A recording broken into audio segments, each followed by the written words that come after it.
E o Omega 007 Titanium. 007 por causa do Isso aqui filme? é o Daniel Craig. O que Quantum of usou. Solace.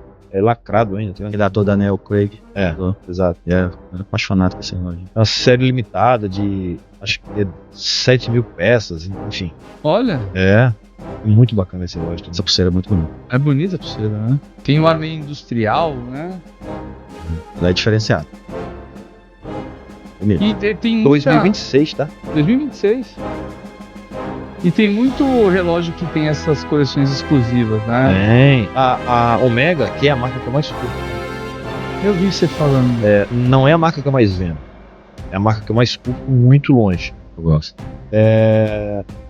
Eles têm uma parceria com o 007 há muito tempo, né? Mais de Já 60 anos. Acabou.